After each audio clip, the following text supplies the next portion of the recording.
Hi everybody, it's Robert here from 2020 Recruitment. Just thought we'd do a wee video today on interviews. Now first thing first, if you've got an interview, congratulations, you've got past the hardest bit, you've been selected. Now it's time to put your mark on it. So what you want to do is, you want to understand exactly what the company is all about, understand their values, understand when they're established, how many people are in that business. Everything you can think of, you want to know. So do your research, go on the company website, read all about them, look at reviews, look at their LinkedIn, look at their Facebook, YouTube, any other social media. Just get a good idea about what the company is all about. You want to also look at the role you've applied for. If you've applied for a position, understand what that position means. It might be similar to what you've done before and that's why you've applied, but there will be differences, I would imagine. So go on LinkedIn, look at the back, look at other people in that company who have that position, look at their backstory, where have they worked before, what was their background. Just get a good understanding, and that way you can evaluate and you can identify skills that you can bring to the role, and that'll give you a much better chance in the interview process. Now once you're in the interview, it's a face-to-face, you need to make sure that you're coming across well. So body language, make sure your body language is good, you sat up straight. Eye contact, you're always making eye contact with interviewers. If there's more than one, you're looking around at multiple interviewers. Dress to impress as well. No matter what the interview's for, no matter what the job's for, I would always say dress smart unless told otherwise. If you're going on site and you're doing a site visit, you're going around, a fabrication shop or something like that, you might be told wear clothes you don't mind getting dirty. But for anything else, dress smart. Smart as you possibly can, dress to impress. More and more nowadays we're finding that interviews are being done by Zoom or Teams or some other video call form. Now what you want to do is make sure that your laptop, your phone, your tablet, whatever you're using has the right software. You can get access to the right internet connection that you need to be on and you can use this software. There's nothing worse than you going in 5 minutes before your interview, turn on your laptop and you realise you don't have Teams and you can't get on the internet anyway. I mean, it's pointless. You need to make sure you're prepped and ready for that. Also think about the area where you're having this video call. You don't want to be having it outside, you don't want to be having it in your car if you can avoid it.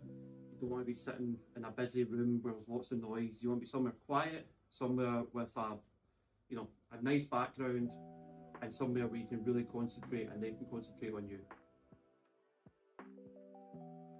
Now once you're in the interview, you're going to want to be ready for the questions that are going to come at you. You're going to get a lot of questions. That's the whole point of an interview.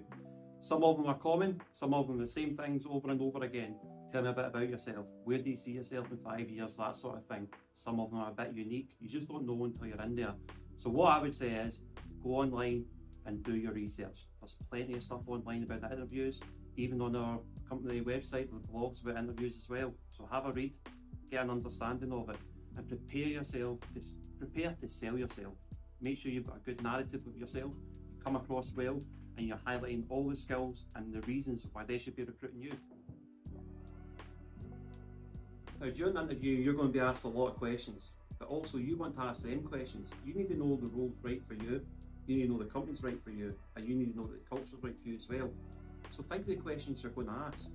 At the end of every interview, 9 out of 10 times you're going to be asked again any questions. Make sure you do.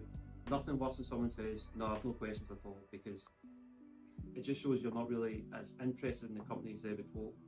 So build up a good rapport with interviewers, have a laugh and a joke, professionally wise though, don't go off topic too much, but build up a good rapport, ask the questions, and then that way you'll find out if the company's right for you. Now after the interview, what happens now? Well, if you're through us, we'll keep you informed the whole way. We'll give you feedback, we'll speak to the client as soon as we possibly can, we'll get the feedback and we'll let you know it. If you're going for an interview and it's not through us, there might be a different approach for you. So what I'd always recommend is, once you've left the interview, be ready to get feedback. So maybe the next day or the day after, if they haven't told you when they'll get back in touch with you, a wee phone call or an email just asking for some feedback. Ask them how you got on, are you still interviewing, is there more applicants? Just show you're really keen, and even if you're unsuccessful, get the feedback on why you're unsuccessful. That way, your next interview, you can work on. Interviews aren't easy and they are nerve-wracking. Everybody gets nervous in interviews, no matter who you are or how many you've done. When you go into a new environment, it is daunting at times. So just make sure you keep yourself as calm as possible. relax, deep breaths, and just follow all the information we've given you today, and you should be fine. Good luck.